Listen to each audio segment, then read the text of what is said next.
బియ్యం దొంగ పేరు నాని గారు మొన్న విజయవాడలో మీడియా మిత్రులతో మాట్లాడుతూ కొన్ని వ్యాఖ్యలు చేశారు. వంశీ గారికి గనక ఏదైనా గనక హాని ప్రభుత్వం ద్వారా జరిపితే రాష్ట్రం అల్లకల్లోలం అయిపోద్దని చెప్పేసి చెప్తున్నారు. దీన్ని బట్టి వినేవాళ్ళకి కానీ మాకు కానీ ఏమర్థం అవుతుందంటే, వంశీ గారికి ఏదైనా సరే హాని వైసీపీ వాళ్ళే తలపెట్టి దాని ప్రకారం ఇక్కడ అల్లర్లు చేయాలనే తలంపులో ఉన్నట్లు అర్థమవుతుంది.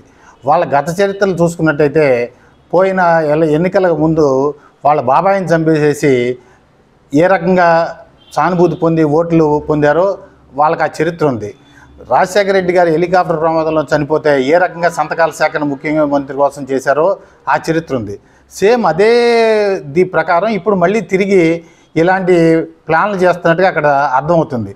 వంశీ గారికి వీళ్ళే హాని తలపెట్టి ఆ వంకతో ఇక్కడ అల్లర్లు చేయలేటువంటి పన్నాకం జరుగుతామని చెప్పేసి గమనించుకోవాల్సిందిగా వంశీ గారి భార్యకి విన్నవిస్తున్నాం మేము. ఆవిడ మా ఆడబిడ్డగా, అమ్మ నువ్వు జాగ్రత్త పడమ్మా, వీళ్ళు ఏదైనా సరే ప్లాన్లు చేసి ఆయనకి ఏదైనా ఇబ్బంది తలపెడతారా అని చెప్పేసి ముందుగా ఆవిడికి తెలియజెప్పాలని చెప్పేసి మీడియా మిత్రుల ద్వారా తెలియజేయాలని చెప్పి కోరుకుంటున్నాం. అలాగే బియ్యం దొంగ పేరు నాని మాట్లాడుతూ వంగవీటి మోహన్ రంగా గారితో వంశీ గారిని పోల్చాడు. మరి పేదల యొక్క ఇళ్ల పట్టాల కోసం పోరాటం చేసినటువంటి వంగవీటి మోహన్ రంగా గారితో దొంగ పట్టాలు పంచినటువంటి వంశీతో దొంగ పట్టాలు తయారు చేయించినటువంటి నాని మాట్లాడటం అనేది విడ్డూరంగా ఉంది. దీన్ని బట్టి చూస్తే ఏమర్థం అవుతుందంటే దొంగని అరిసినట్టుగా ఉంది తప్ప వేరే ఏం కాదు. ఈ పట్టాలు ఇవ్వటంలో కానీ పంచడంలో కానీ నిష్ణాతులైనటువంటి ఇద్దరు వ్యక్తులు ఇదంతా కూడా చేసింది. ఆయన దగ్గర శిష్యరకం చేసి నాని పంచాడా, లేకపోతే నీ సలహాల ప్రకారం వంశీ పంచాడా? పోలీసు ఇంట్రాగేషన్ కానీ చేస్తే తెలుస్తుంది ఇదంతా కూడా.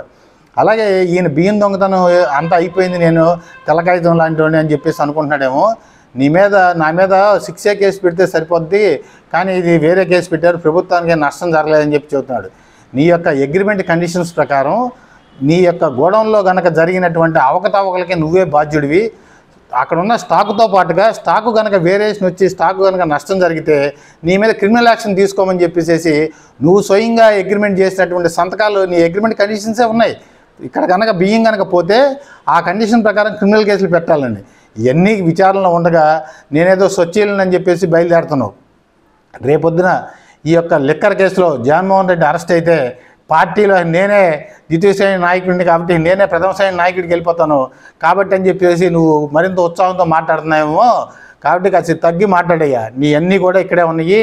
నీ దొంగ పట్టాల కేసులు కానీ ఎయ్యి కూడా ఇక్కడ సమస్య పోలేదు, అన్నీ విచారణలు జరుగుతున్నాయి, చూసుకుని మాట్లాడితే పవన్ కళ్యాణ్ గారి గురించి అవాకు చవాకులు మాట్లాడుతున్నావు. ఆయన గురించి అవాకులు చవాకులు మాట్లాడబట్టే నువ్వు ఇంత ఘోరంగా ఓడిపోయావు. అది మర్చిపోయి మళ్ళీ నిన్న మొన్న ఓ పెయిడ్ ఛానల్లో చెప్పించుకున్నావు కాపులకి నాయకుడిని అని చెప్పేసి. మేమంతా బాధపడుతున్నాం, మా కాపు కులంలో ఇలాంటి వాడు ఎందుకు పుట్టాడరా బాబు అని చెప్పేసి. కాబట్టి ఇకనైనా సరే మీరు మీ స్థాయి తెలుసుకుని మాట్లాడుకుంటే మంచిది. అంతే మంచి ఇక్కడ ఊళ్ళో మానేసేసి నువ్వు వెళ్ళిపోయి రాష్ట్ర స్థాయి నాయకుడిని నీకు అనుకుంటా మాట్లాడుకుంటున్నావేమో. నువ్వు బందరు వస్తే నీ చరిత్ర అంతా కూడా ఇక్కడ రెడీగా ఉన్నాయి. కొద్దిగా టైం పడుతుంది, పోలీసులు ఖాళీ లేకపోవడం వల్ల, విచారణలు ఎక్కువ కేసులు ఉండటం వల్ల నువ్వు ఇదయ్యో తప్ప ఎప్పటికీ కూడా నువ్వేం తప్పించుకోలేవు. నువ్వు చేసిన అన్నీ కూడా నిదానంగా అయినా సరే బయటకు వస్తాయి. అది గమనించుకుని మాట్లాడండి మీరు.